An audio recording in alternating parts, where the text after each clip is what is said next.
So, good afternoon, gentlemen. Good afternoon. Thank you very much for being here. And on behalf of Guildhall Young Artists and the Release Programme in particular, thanks very much to Jack Murray, student at Guildhall School, and my dear friend Guy Barker for being here today. So, gentlemen, this is all about the art form of music. You're an aspirant student, and you're an aspirant student too, but just a tad older and slightly more experienced. Yeah. How are you feeling about where you're at the moment? Yeah, I'm really enjoying where I'm at. I've just finished my first year at Guildhall doing classical composition, but already in a year I felt like I've learned quite a lot, and sort of my perception and view of music has changed drastically, and sort of I think my capability and understanding of sort of the art has increased quite a bit. Yeah, good. And fun. You have Yes, a lot of fun. Yeah, that's in the contract. Yeah, You should have yeah, read yeah. the contract. Clause 7. Loads of mates, Yeah. playing loads. Playing loads, arranging loads, writing loads. I think it's quite good because even though I'm on the classical composition course, I've done a lot of things with the jazz department already in just 1 year. So a lot of big band concerts, some arranging stuff, and I've got a few things lined up for next year as well. It should be good. Yeah. What do you want from something like this? So today, you've got Yes. time. Is there anything you'd like to know about the art form known as music? Yes, quite a lot of things. Well, as I don't know if the audience knows, but Guy is a very, very accomplished composer, arranger, and trumpet player. He's done a lot of things with loads of different size ensembles, from sort of small quartets to big bands to big band plus orchestra.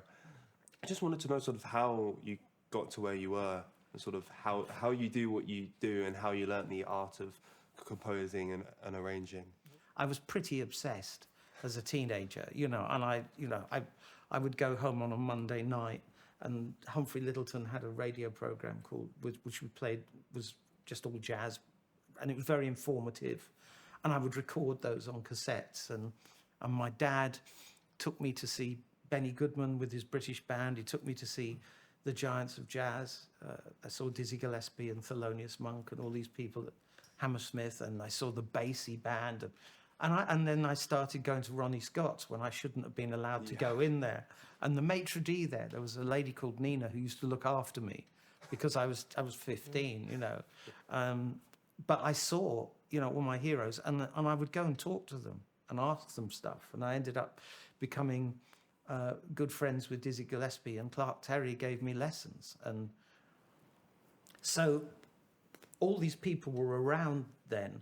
And then when I left, then I went to the Royal College of Music, and when I left, it was a time when there was so much going on in the studios, and even though my heart was being a jazz musician, I found myself doing all-day studio sessions and then running and doing jazz at night and doing this. And if I reflect back on that, there are certain things that I wished I'd have done then, but I couldn't do them because I was working all the time. But then I got this urge to write. I started writing, and it really kind of took me over. And then I started having lessons with Jeffery. And I remember you taking me through all the traditional counterpoint exercises and Fuchs and all of those books and all. I went there, and then when we were getting there, you said to me, "You may not notice this now, but all of this stuff is actually going to creep into your original music." And you said, and the next project I had was for a 7-piece band. So I'd written for a quartet, quintet, sextet, and then it was a set. And sure enough, because I now had 4 front line, suddenly those things started happening. And then I think I wrote a piece for 2 violins, and then you said to me, write a piece for a wind quintet. Yeah. And I said, that's strange, why that? He said, you'll find out. 5 instruments have got nothing to do with each other, But then I think after that, I'd written this piece called Sounds in Black and White, which was a tribute to film noir for 7. And then I had the opportunity to write it for orchestra. And that's when Jeffery would stand over my music and say, and point things out to me. And you never told me what to do. You kept asking until I answered the question, and I found that fascinating. So, and then just one thing led to another. I mean, I've heard some of your music, and I think it's fabulous. And also, you seem to have, there's a connection, because there was, you wrote some music to a short film. Yeah. And it was very film noir. Oh yeah, that was. And 2 years that's ago. my other Yeah. thing. Yeah. I love that. That whole genre and Yeah. those films. I mean, I've got a film noir collection at home on Blu-ray, but it's the music as well. Yeah. You know, storytelling, and I think that's really important in music. Yeah. Jack, you've got a story to tell about one of your pieces, have you not? Which one? Well, you know the animation. Yes. Okay. Let me give a bit of sort of story about this. Please. About 2 years ago, I was sort of really into films. Just a lot of films. Then I got into silent films. So a lot of early French and German silent films. People like Georges Méliès, people like that. But then also I like jazz, and I was listening to a lot of Louis Armstrong, Duke Ellington, and especially a lot of early stuff. And I sort of found this intersect of both of them with early American cartoons. So people like the Fleischer Fleischer Company, early Walt Disney, and it's just sort of these insane sort of surrealistic cartoons, but with an underscore of 1930s jazz. And I was like, and I was like, I told myself I need to do something sort of based off this. And when we first got briefed on the project, I was like, yeah, this is what I'm doing. So I sort of constructed a story in my head, and then thought, okay, now if I split it into different scenes, how can I tell this through music? And yeah, that's what I did. It's basically, there's this violinist who's not very good. That's the first bit. It's just a very, very bad violinist. And they meet this, the violinist meets this mysterious character who offers the violinist sort of talent and fame, like a deal. And then the violinist goes off to the city, magically becomes incredible at the violin, and then this mysterious person shows up asking for payment, but the violinist doesn't have any, and then it's revealed it's the devil. There's a big sort of cartoony kind of chase thing, and then it finishes with sort of the devil sort of stealing the musician's soul and dragging it into the fiery pits of hell, stuff like that. Yeah, right.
fantastic. Great thing about it, though, is that I can hear it as a concert piece as well.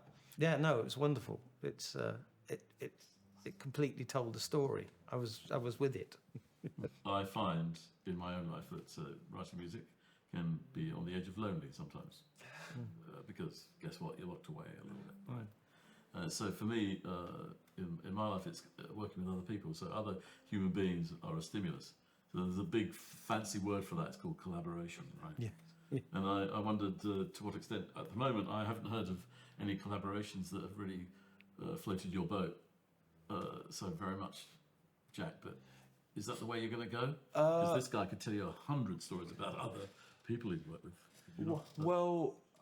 Yeah. Sort of experiences of me collaborating, I haven't done many. In Guildhall, in the first year, we had to do a piece for harp and voice, and I collaborated with sort of the harpist and the singer for that, and I sort of created a piece that they both liked. Yeah. But in other contexts, sort of out sort of the sit-down composition world, where sort of more in the sort of more jazz world, where I've got multiple bands and play with a lot of people, and it's always sort of collaborative writing. So I'll bring sort of like something, and then we workshop it, take it round. Like there's this piece I have in one of my bands, and it sort of starts off with this sort of Reich-esque sort of phasing kind of thing, and we just spent an hour just going over that until everyone got it, and then sort of went into other sections and just sort of came up with sort of other material. And yeah, so I definitely think, especially when I'm playing, there's a lot more collaboration. Yeah, got it. Yeah. So the playing feeds into your composing a bit? A lot. Yeah, good man. I think, especially if I'm writing for an instrument I can play just about 2 or 3 instruments, I definitely sort of think, will I be able to play this? How does it fit into the fingers and stuff like that? Yeah. I remember somebody telling me, I think it was Roger Kellaway, a great piano player, and he said that there was a book he'd seen once where it was on orchestration, and or a friend of his had written a paper on it, and you know, there was the page about all the strings and all the woodwinds and blah, blah, blah. And when it came to the section about the harp, there was just one sentence, and it said, "Don't write for harp." No, it said, "Take a harpist to lunch." That's it. And it's true. I mean, I wrote a violin concerto, and Charles Mutter played it, and it was really difficult. But I didn't realise that it was difficult as I was writing it. I was just getting lost in it, you know. And then he said to me, "Oh, that's interesting, that section there. That's interesting. So you know about that?" And I said, "No, about what?" And he said, "Well, just the way that section is with the fingerings." I said, if that was anywhere else, that would be impossible. But you know, you've done it. You've written. I can't remember exactly like that. And I said, "No, I don't know how it works at all. I just wrote what I heard." And he said, "Well, you got really lucky there, because we may have had to cancel that." And wow. Yeah, I found asking questions all the time. You have contrasted music to what we just heard. Yes. Diametrically different, I'd say. Could you share it? So, obviously, Wayne Shorter unfortunately passed away last year, and Guildhall thought it'd be a good idea to put on a big band concert, sort of a tribute to Wayne Shorter. But the problem with a lot of pretty much all the Wayne Shorter stuff, especially in his Blue Note era, was just small band, quintet, septet at most. So there aren't sort of many arrangements of it. So Guildhall thought it'd be a good idea to get some student arrangers and composers to arrange some sort of just the classic Wayne tunes.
That's fantastic. And so that intro was all yours, Yeah. wasn't it? Yeah. Yeah. That was, yeah. Yeah. No, that's beautiful. And have you got anything completely original? Yes, I do. Love to hear that. It was sort of my first original big band work. I was fairly happy with, and I don't know what else. I don't know what to say about it. Just and this is on surveillance.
That's Yes, fantastic. That's great. And what I love is that everything that I hear that comes along has a reason to be there. It's the flow is fantastic. Also very natural, so it has a relationship with your spontaneous. It's organised, but it's spontaneous. This is actually quite rare in young humans. So, bravo. Yeah, that sounds great. But So who do you listen to? Okay, well, the first one is easy because I was on at the end of last year. I looked at my Spotify because they have this thing called Spotify Wrapped where it shows you what your top song of the year was. I listened to Ellington's Bragging in Brass 352 times last year. Okay. Yes. Yeah. That's So amazing. that might give you a hint to one of my I think Ellington being my favourite composer of all time. Who else? It's good. Oh yes, Jelly Roll Morton. Oh, everything's good here. Jelly Roll Morton, Gil Evans, Mingus. Who else is there? There's a lot of people. But like something like this, it's a very much more modern piece. You know, you're going down almost in that kind of, dare I say it, like European sounding. Well, I think this. I was kind of inspired by a Maria Schneider piece that I remember playing in the Junior Guildhall Big Band, and I wanted to see if I could do sort of something like that. But going back in the history is such a great thing, you know, to find out exactly where it came from, and you keep discovering things, you know. Yeah.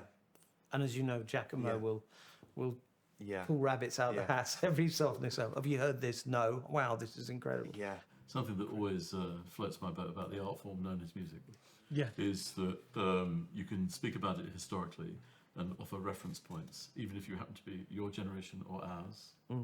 And then you can freely exchange music and say, hey man, have you listened to this album? Yes. And then you can say, have you heard this person who's still alive doing some stuff? Or this incredibly young person who happens to be manifesting new music.